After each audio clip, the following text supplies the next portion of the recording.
people a year who were involved in all kinds of conflicts dating back to the First World War.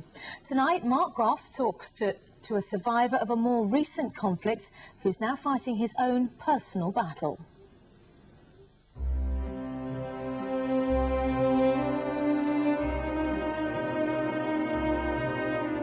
In the First World War, it was simply known as shell shock, the appalling psychological injuries soldiers suffered in the trenches. In 1918, a group of women in Scotland, after seeing their menfolk return home mentally damaged, formed the charity Combat Stress to help them recover.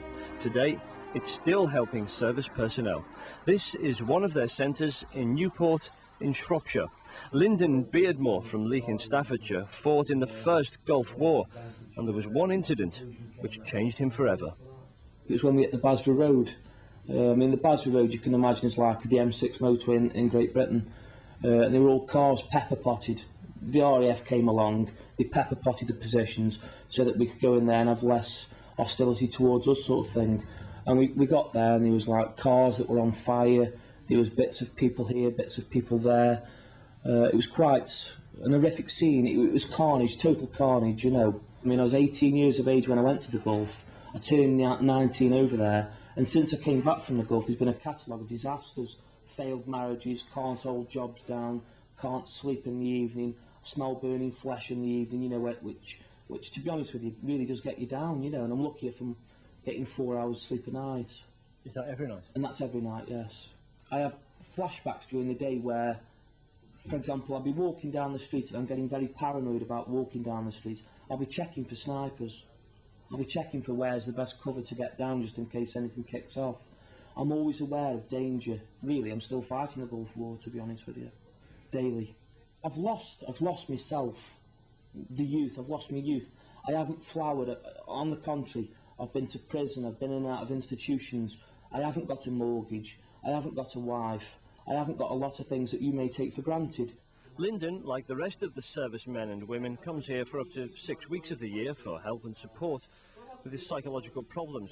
One of the important things to do is to rebuild confidence. One way of doing that is to trek through Snowdonia. They're being led by Andy Arkle. He knows exactly how these people feel. He used to be Captain Andy Arkle in Northern Ireland. I was blown up in Ireland.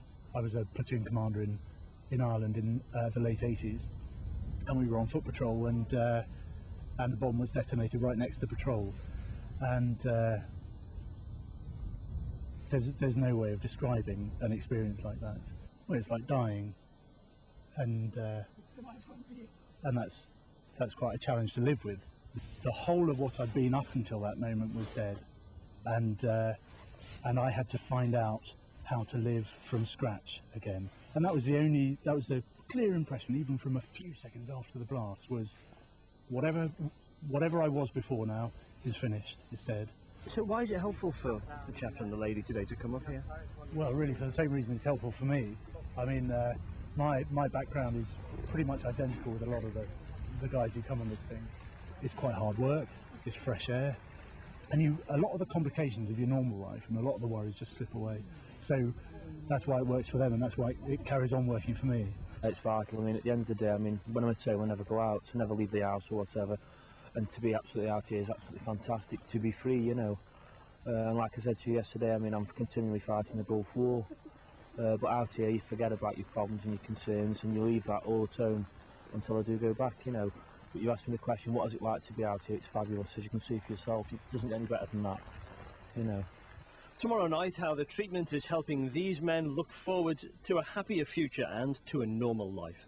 Mark Gough in Snowdonia.